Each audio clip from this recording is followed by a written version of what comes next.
21 tips for what to do after you lose your job, get fired, or quit. Make sure you stay until the very end of the video, where I share my number 1 tip for what to do when you no longer have a job.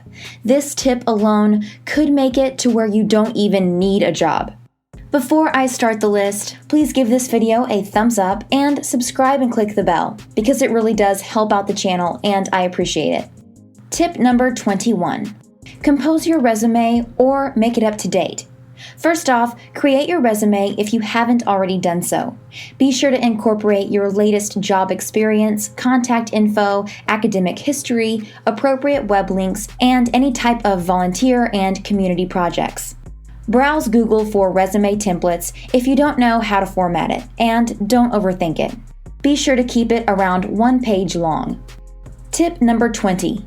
Create a cover letter for every single job you submit to. Whenever you make an application for a job, you should always add a cover letter to your resume. This is generally 3 to 4 brief paragraphs explaining your enthusiasm for the job, and you should give the reasons why you believe you'd be a great match for this particular work. Be sure to have a friend proofread it for any grammar or spelling mistakes. In addition to that, think about having a professional read it over for expert advice. Number 19.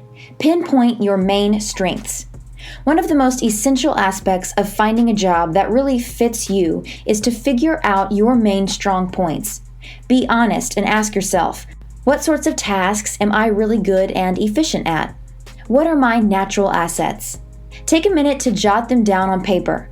Ask your friends and family for their opinion also. They might notice these strong points that you typically overlook.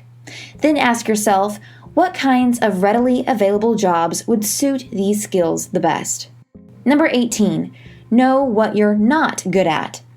Not a single person in this world is perfect. It's oftentimes equally as essential to know what your weaknesses are as knowing what your strengths are. What are you usually not very good at? What kind of task do you generally not like, and why don't you like it? If you can figure out what kinds of careers you 100% don't want, that's likely going to make it much easier for you to eliminate them from your list. But that's assuming you have the option to eliminate them.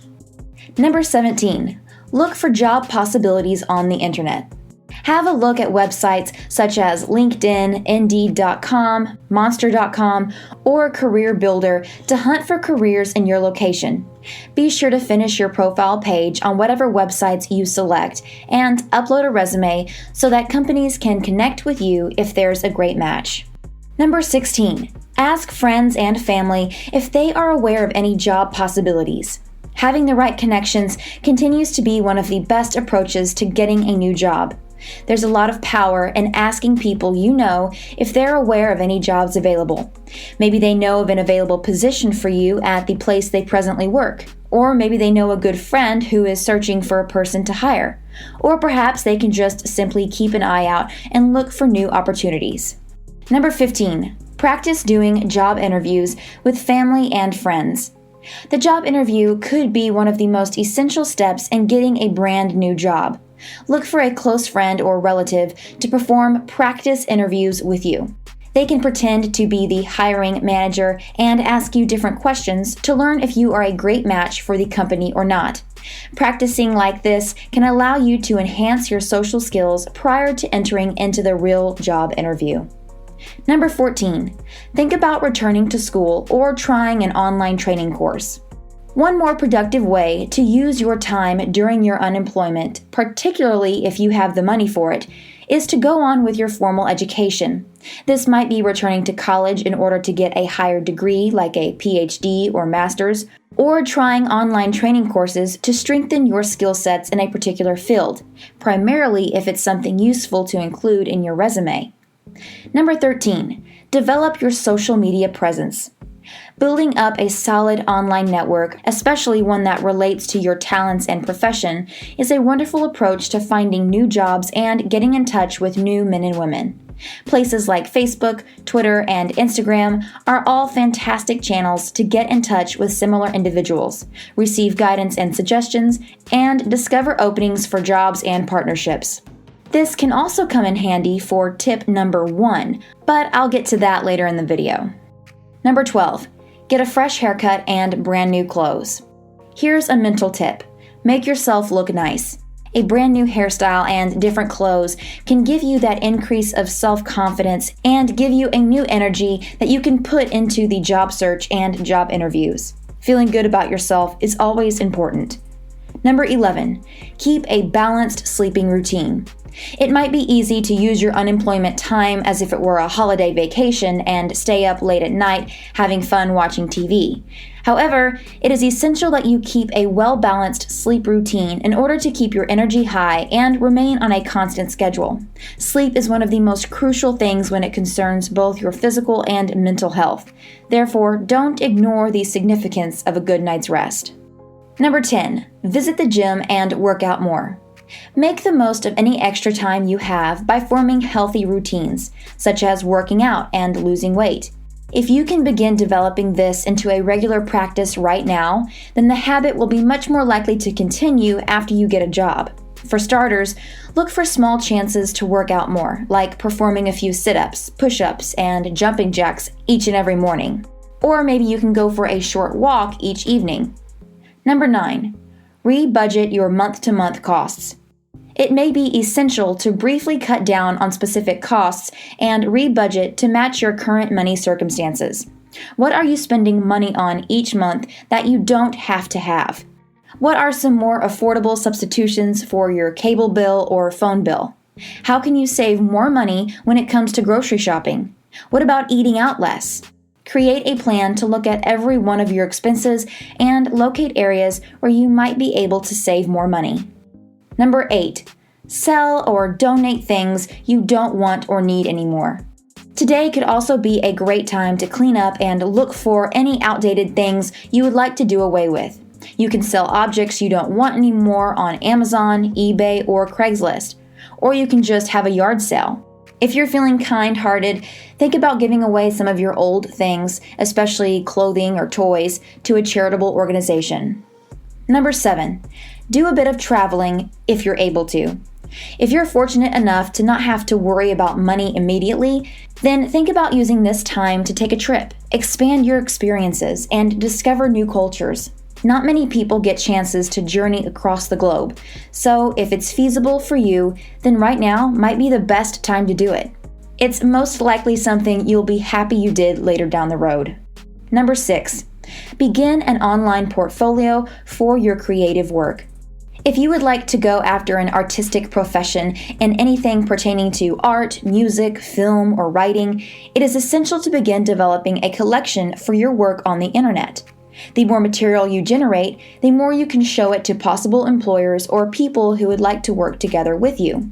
This is one of the best strategies to show off your work, receive feedback, and get in touch with similar people, as well as possible job opportunities. Number 5, read more books. Just because you don't go to school anymore doesn't mean that you have to stop learning. Make use of your spare time by reading more books, particularly about educational subjects that you would like to find out more about. You'll end up being a much more well-balanced individual by reading books relating to a wide range of topics like economics, biology, finance, social science, and psychology.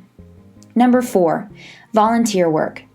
Volunteering at a community organization or a local charity is yet another way to develop your resume during your unemployment.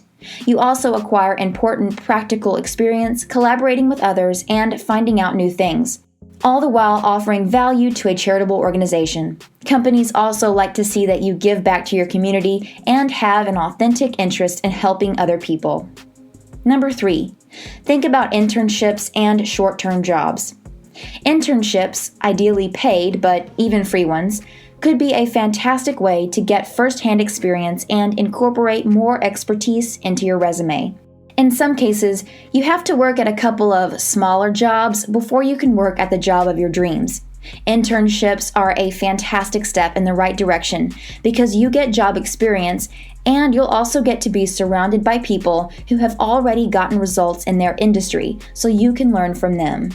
Number 2, create a blog.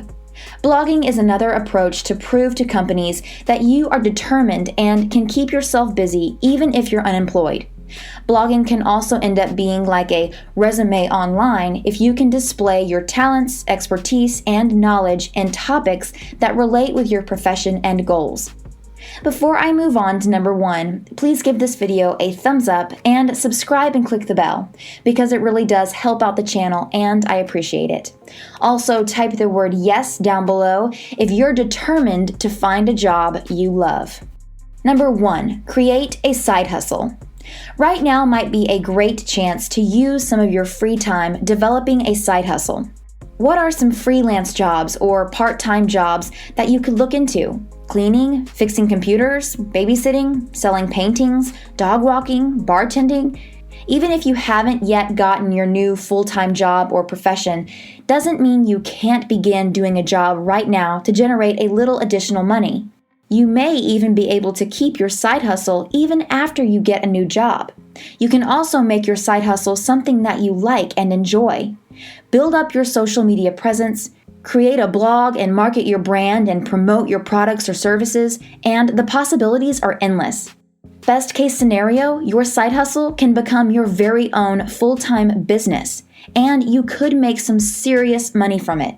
Eventually, you might even be able to outsource the work to someone else and make the money completely passively. To learn exactly how to do this and earn a 6-figure income from your side hustle, click the video on the screen where I give you all the info you need to know.